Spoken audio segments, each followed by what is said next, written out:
অহা ৩ আৰু ৪ তাৰিখে মৃদঙীয়া গায়ন বায়নৰ দ্বিবাৰ্ষিক অধিৱেশন আৰু ৫ তাৰিখৰ পৰা ১২ জানুৱাৰীলৈ ৭ দিনীয়া অখণ্ড ভাগৱত পাঠ এই টিপমীয়া বৰনামঘৰ প্ৰাংগণত বৃহত্তৰ টিংখাংবাসী ৰাইজৰ সহযোগত এই অনুষ্ঠানভাগী কৰিবলৈ আয়োজন কৰা হৈছে। এই অনুষ্ঠানভাগীত শ্ৰী শ্ৰী আউনীআটী সত্ৰৰ সত্ৰাধিকাৰ প্ৰভু ডক্টৰ পীতাম্বৰ দেৱ গোস্বামী দেৱেও বাহৰ কৰিবহি।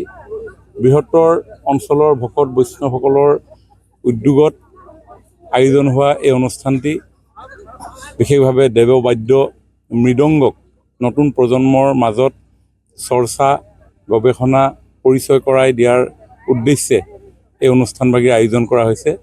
আৰু মৃদঙীয়া গায়ন বায়ন বিক্ষিপ্ত ৰূপত বিভিন্ন ধৰণে আমাৰ সমাজত প্ৰচলিত হৈ আছে, কিন্তু মাননীয় মুখ্যমন্ত্ৰী ডক্টৰ হিমন্ত বিশ্ব শৰ্মা ডাঙৰীয়াৰ পৰামৰ্শ অনুসৰি অসম চৰকাৰে এই দেৱবাদ্য বিভাগক আমি শ্ৰীমন্ত শংকৰদেৱ কলাক্ষেত্ৰত আজি 2 বছৰ আগত আমি সংস্থাপিত কৰিছোঁ, যাতে দেশী বিদেশী বিভিন্ন পৰ্যটকে যেতিয়া অসম পৰিভ্ৰমণ কৰে অথবা শ্ৰীমন্ত শংকৰদেৱ কলাক্ষেত্ৰ পৰিভ্ৰমণ কৰে অথবা বিভিন্ন পৰ্যটকে এই কলাক্ষেত্ৰত চৌহদত প্ৰৱেশ কৰে, তেতিয়া মৃদঙৰ বিষয়ে তেওঁলোকে জানিবৰ কাৰণে বুজিবৰ কাৰণেও এই প্ৰয়াস। অন্যহাতে মুখ্যমন্ত্ৰী ডাঙৰীয়াৰ পৰামৰ্শ অনুসৰি আমি প্ৰতি বছৰে মৃদঙীয়া গায়ন বায়নৰ লগত জড়িত হৈ থকা গায়ন বায়নৰ শিল্পীসকলকো আমি শিল্পী পেঞ্চন প্ৰদানৰ দিহা কৰি আহিছোঁ আৰু বাৰ্ষিক শিল্পী সন্মান আমি প্ৰদান কৰিছোঁ।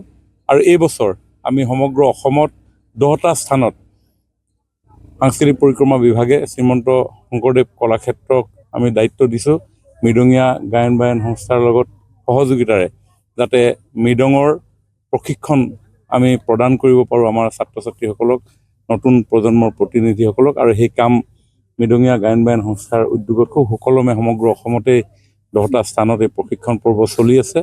আৰু অহা 4 তাৰিখে ইয়াতে অনুষ্ঠিত হ'ব লগা এই সমাৰোহত মই ভাবোঁ যে অসমৰ বিভিন্ন প্ৰান্তৰ মৃদঙৰ লগত জড়িত হৈ থকা ভকত বৈষ্ণৱ শিল্পীসকল ইয়াত আহি সমবেত হ'ব। আৰু তাৰ কাৰণে আজি আমি সকলো ৰাইজৰ উপস্থিতিত আমি লাইট খুঁটা স্থাপন কৰোঁ।